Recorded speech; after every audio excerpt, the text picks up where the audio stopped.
ইসরায়েলের কাছ থেকে F-15 যুদ্ধ বিমান, উন্নত আকাশ প্রতিরক্ষা ব্যবস্থা ও কম্পিউটার নিয়ন্ত্রিত কমব্যাট হেলমেট কিনেছে কাতার ও সৌদি আরব। ইসরায়েলের কাছ থেকে 11টি F-15 জঙ্গি বিমান কিনেছে কাতার।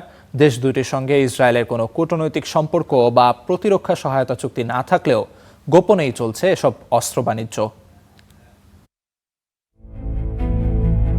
টাইমস অব ইসরায়েলের প্রতিবেদন বলছে, সম্প্রতি ইসরায়েলের কাছ থেকে 11টি F-15 জঙ্গি বিমান কিনেছে কাতার। এর মধ্যে 3টি বিমানে ইসরায়েলি কোম্পানি এলবিটের তৈরি করা উন্নত আকাশ প্রতিরক্ষা ব্যবস্থা রয়েছে।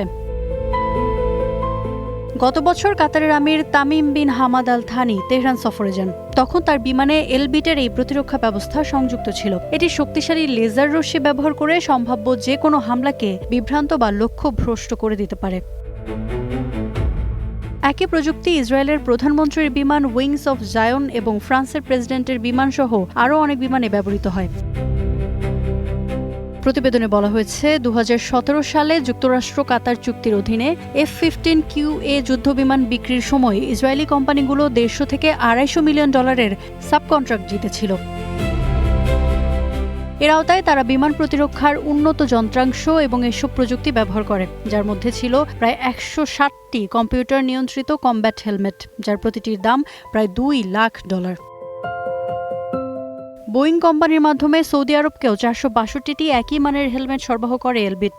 এই উন্নত হেলমেটগুলোর স্ক্রিনে ফ্লাইট ডেটা প্রদর্শিত হয়, যা পাইলটকে লক্ষ্যবস্তু শনাক্ত করে দ্রুত আঘাত হানার সুবিধা দেয়। ইসরায়েলের সাথে কাতার ও সৌদি আরবের কোনো কূটনৈতিক সম্পর্ক বা প্রতিরক্ষা সহযোগিতা নেই। আব্রাহাম অ্যাকর্ডের মাধ্যমে সম্পর্ক স্বাভাবিক করার চেষ্টা থাকলেও ইরান যুদ্ধের কারণে সেই উদ্যোগ মুখ থুবড়ে পড়ে। ফিলিস্তিনের স্বাধীনতাকামী সংগঠন হামাসকে অর্থ সহায়তা দেওয়ার অভিযোগে কাতার প্রশ্নে বরাবরই নেতিবাচক ইসরায়েল। প্রতিবেদন বলছে, বৈরী রাজনৈতিক পরিস্থিতি সত্ত্বেও কাতারের সাথে ইসরায়েলি প্রতিষ্ঠানগুলোর বাণিজ্য বাধাগ্রস্ত হয়নি, বরং গোপনে অস্ত্র বাণিজ্যে ইসরায়েলি প্রতিষ্ঠান এলবিট কাতারের রাজপরিবারের কাছ থেকে হাজার হাজার ডলার আয় করেছে। ইফাতিরা, স্টার নিউজ।